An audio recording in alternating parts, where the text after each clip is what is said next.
Bonjour à tous, seconde vidéo depuis le Te Araroa. Donc cette fois depuis le site de campement, le dernier avant Anakewa. Donc je vais pas m'arrêter ici cette nuit, mais je fais juste un petit tour pour que vous voyez à quoi ça ressemble. Alors il faut en Nice, du coup il y a un petit robinet d'eau et puis quand vous arrivez en fait vous payez ici.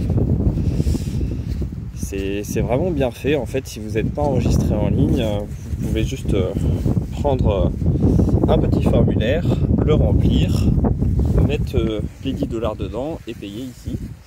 Donc bien prévoir la pointe. Dans mon vidéo j'ai pris des billets de 20 $, donc je payais une fois toutes les 2 nuits avec mon billet de 20 $, ce qui n'était pas forcément très pratique si jamais je me faisais contrôler, c'est comme ça. Donc là c'est un très joli campement qui est au bord de l'eau. Ils sont en fait très bien placés.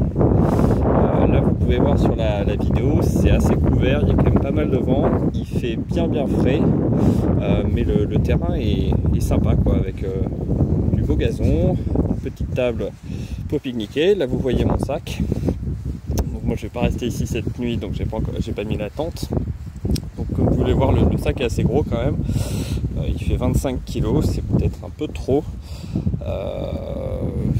Mais bon, en même temps il fait quand même assez frais, donc le duvet 0 degré et puis la tente hivernale sont quand même assez les bienvenus pour passer des bonnes nuits.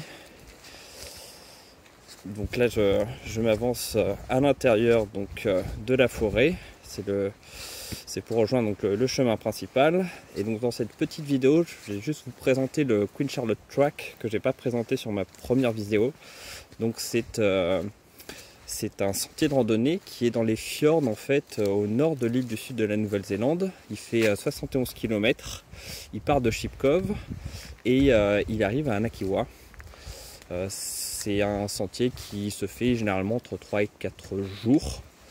Et qui longe du coup le Queen Charlotte Sound. Et donc c'est un sentier qui est vraiment très joli, qui longe bien la côte, enfin qui longe le fjord, et qui passe dans des portions de forêt très sauvages, avec beaucoup de fougères arborescentes. Là vous en avez devant vous, donc c'est des fougères qui peuvent faire jusqu'à 4 ou 5 mètres de haut. C'est assez impressionnant de passer au milieu de cette végétation. Il y a pas mal de points en fait d'eau pour se ravitailler, des petits ruisseaux, et pour ceux en fait qui ne souhaitent pas porter leur sac à dos, donc il y a la possibilité de se les faire livrer en fait aux